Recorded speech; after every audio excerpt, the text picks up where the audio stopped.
Bonjour, je suis Jean-René Rodrigue. Dans cette vidéo, nous allons apprendre la commande polygone.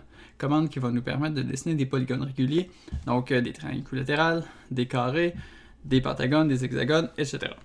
Donc pour lancer la commande, on va venir la chercher ici dans le menu. On a la commande polygone ici. Si on se réfère à au texte contextuel qui est affiché dans le bas de l'écran, ça me dit sélectionner le point central. Donc le point central de mon carré, ou de mon pentagone, ou de mon triangle. Donc je peux venir cliquer ici dans le centre de mon cercle. Ça pourrait être n'importe quel point, ça n'a pas besoin d'être centré sur un cercle, mais pour mon exercice, je vais le centrer sur un cercle. Ensuite de ça, j'ai deux autres options. Je peux lui demander, ou je peux lui imposer que mon polygone soit circonscrit ou inscrit. Si on regarde l'exercice suivant en bas, inscrit, l'hexagone est à l'intérieur du cercle, circonscrit, l'hexagone est autour du cercle. Et aussi, SketchUp va nous demander de définir le nombre de côtés à notre polygone. Donc je vais dessiner un triangle équilatéral. Donc en maintenant au clavier la touche CTRL enfoncée en appuyant sur le moins du clavier et le plus du clavier, je peux augmenter ou diminuer mon nombre de côtés à mon polygone. Donc je vais descendre ça à 3 côtés. Et la dernière chose qu'il faut faire, c'est qu'il faut indiquer le rayon du cercle qui définit notre polygone. Donc, peu importe que le cercle soit dessiné ou que le cercle soit imaginaire, il faut lui donner le rayon. Donc, soit, par exemple, là j'ai un cercle qui est déjà dessiné, je peux cliquer sur le point ici, ou je peux entrer le rayon qui est de 50, donc la moitié de 100 mm. Ok, voilà. Et juste pour vous démontrer qu'on pourrait aussi le faire sans avoir un cercle.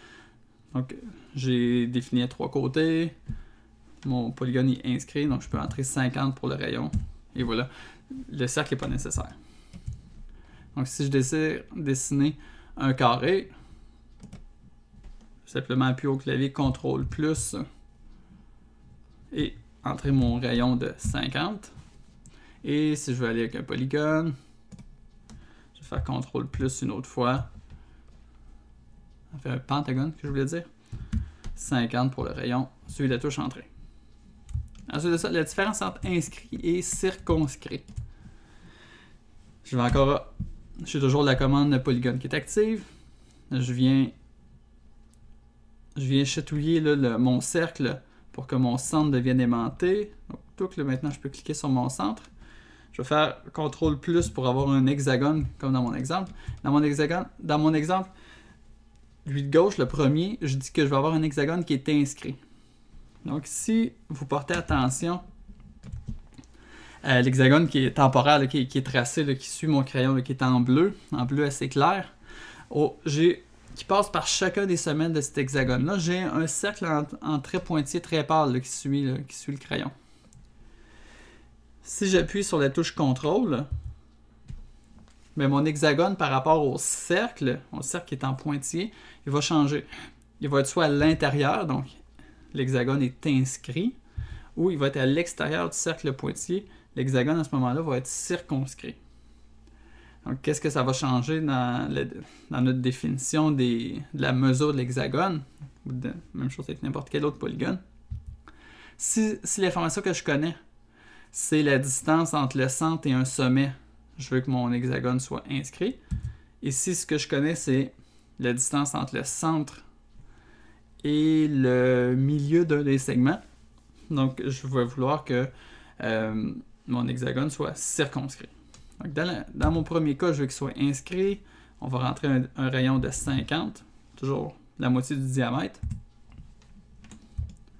Et de l'autre côté,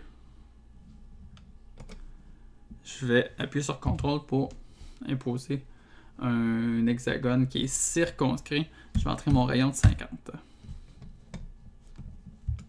Donc voilà qui est fait. On a répété les 5 petits exemples qui étaient demandés dans l'exercice. Donc à votre tour de faire l'exercice et je vous attends à la vidéo suivante.